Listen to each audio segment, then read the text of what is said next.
you, Madam Chairman. And let me just start and say, as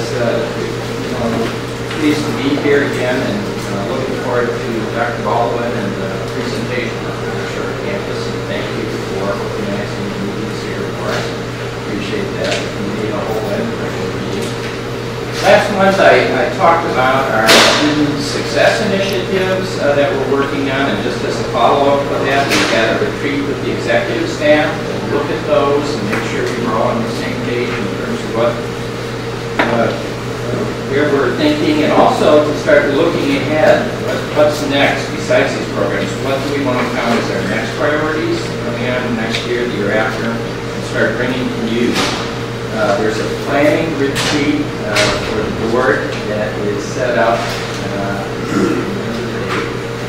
in September. I think it's September 12th. But, September 9th was a planning retreat, and we were hoping, we've done these planning retreats as a little bit on, on campus committee of the whole, but I think we'd like to go back to the structure where we get off campus and just talk a little bit. But we really want to get your input, just like we did tonight on the master plan moving forward. We want to get the board's input on student success and where they're going with it, and we understand in that realm. Likewise, along that line, I held a small, kind of a short retreat. We did the Governance Coordinating Council to talk about that structure and how we can take a look at that structure going forward. Also, along strategic priorities like student success. Attention those. Then on the announcement front, the Foundation's annual golf outing, the Joan Leggett Memorial Golf Outing at Glen Flora, we have brought in $30,000 for scholarships this year, which was great. And we had some of the best golfers on the staff there. Daily Daisy, Rich Haney, actually Rich is a golfer. Myself, not a good golfer. And then for the Board of Trustees, Rich Anderson, Griffin, and Barbara Wolflager, and I think some of the board members also joined us for dinner. Excuse me, $30,000 for scholarships, is that net? Yes. So we netted. We netted 30. 25,000 came from corporate donations.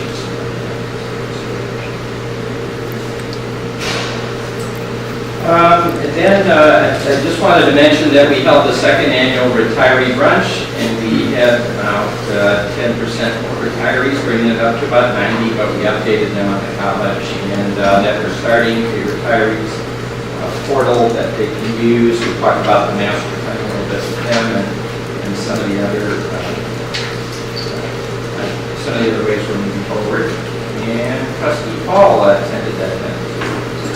Dr. Weber, could you explain the event for the retirees? What percentage was college updates and what percentage of it was basically solicitation for contributions? Because a lot of those old timers come to talk to me in my office. Well, I will say, I will say, we made, there was one solicitation to think about planned giving, and I think Karen Schmidt and I talked about it afterwards and thought, from now on, in fact, next year, we're going to use a different structure. We'll have a luncheon, and then we'll have workshops beforehand, so anyone who's interested can then just sign up for those workshops. And I think it alleviates getting out of jail. I mean, you can mention it to them, Sure. but they feel sometimes that's the whole reason they would invite it. Instead of give us a really update on what's going on in college. I mean, these people are getting up there in age. Some of them, they talk candidly with me. Well, I have to tell you, they talk candidly, but I got up there and said if there's any questions. And one of them just got up and said, I'm really concerned about the art gallery. And we had an open discussion with the group about it. And I thanked the person afterwards. That's great. He said, I'm sorry. And I said, no, it's great. Bring that up. That's what's on folks' minds. So we want that kind of interchange with them. And so many of them tell us, that working at CLC was so important to them. So we want to much noted, but we kind of were on the vein of that. I actually, when I attended it, I didn't think it was an unbalanced presentation. I thought the presentation was thorough. I would have liked to have seen maybe better presenters. There was a more clear, more concise message about what's going on in college, specifically student success initiatives that we're doing. But I didn't think the message was unbalanced. I would think I was going to put a percentage to it. I'd say probably 25% was funding opportunities for college. I don't think that's inappropriate. So that's just my Yeah, you know, we do that in the atrium, and the atrium works really well for some things, but it just doesn't work that well for those kind of presentations. We all agree not to use that. And, yeah. So we'll see. It's in a sense a work in progress, and we'll get better at it. I enjoy it. I saw a few folks that I know that I've been with college for years. Carol Wilkowski, Dr. Ferguson, and so on. All right. So the other thing I just wanted to follow up with you, that we have been communicating with Representative Joanne Osmond. She couldn't make it to these board meetings, so the board to give her a resolution for her service as she's retiring. We're going to try and see if she'll be able to come to the legislative dinner, which allows me to segue into that and say the legislative dinner, we have it planned for October, but as I had an opportunity recently to talk to some legislators, they reminded me, of course, that this is election year, and could we have that post-election? So we're going to look for late November, early December date for that legislative. We'll get those dates out to you. I have to contact a few of the legislators too, just to make sure we don't bump into something like the VO session. Yeah. So we'll be shifting that. And then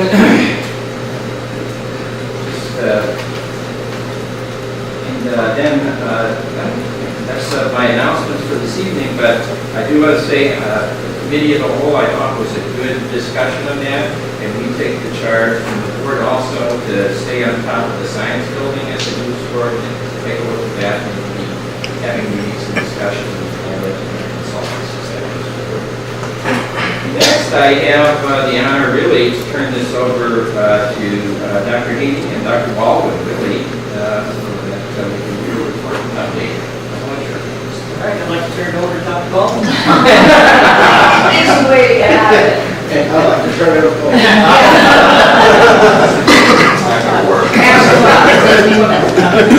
Dr. Weber, Dr. Haney, board, good to see all you guys over here again. We are excited over here at the Lakeshore campus. We're trying to get the enthusiasm ramped up as it is for the upcoming new campus. So we're trying to not wait until the whole shit does. We're not trying to wait until the building actually gets here. We want folks to find out what's going on now and try to get ourselves ready for that transition. I'm calling it Wrap It Up Lakeshore 2018. That's when we're anticipating that a new building will be here in the spring. There's 3 pillars in terms of what we're doing right now. So all of this is ongoing right now. One of them is to try to ramp up the number of course offerings and the number of degrees and the number of certificates offered on this course. So on this campus. So for right now, who we've been working with, we've got administrative office support coming in spring, and the criminal justice degree coming in this spring, and we'll start offering those courses here. What that means is already the students can get an associate degree here, as you guys well know, both AM and PM. But what we're trying to do is kind of model it kind of like a liberal arts college, where you can get your whole thing on one campus here. So aim is over these next 3 years to add about 3 each year. So about time that the new building gets here, we'll have 10 new offerings that students can get solely here on the Lakeshore campus. Another thing that we're trying to do is increase the number of non-credit course offerings. So we're really out in the community right now trying to find out what it is people want on a personal level and what they need on a professional level in terms of better their lives. And work with some of the groups that are already downtown, like Waukegan Main Street and Greater Waukegan, to help in terms of small business development. The third pillar of this is to increase our visibility in downtown Waukegan. And we started off doing that with, you guys may have seen the signs outside. for summer events that we're having. So we started June 21st, and we're going to end August 23rd. These are all on Saturdays. Some we're doing in tandem with other groups that will be down here, use their crowds as our kind of thing. So we're doing that. So we're getting out on social media. We've been interviewed already twice by the New Sun about what are we doing outside and what does it mean. And we get a chance to tell our story in terms of how the campus is coming to provide better and more services to the community. Now, we just, these Saturday morning and Saturday afternoon events are really great. There's a lot of excitement, money and vibe, and draws attention to Lakeshore very nicely. We've had good feedback from the community at large. Some of the businesses said we've been needing something like this for a long time to kind of spice up what's going on at Milwaukee. And we actually, for next year, we're almost through with our series this year. We're going to work closer with the businesses to kind of do this.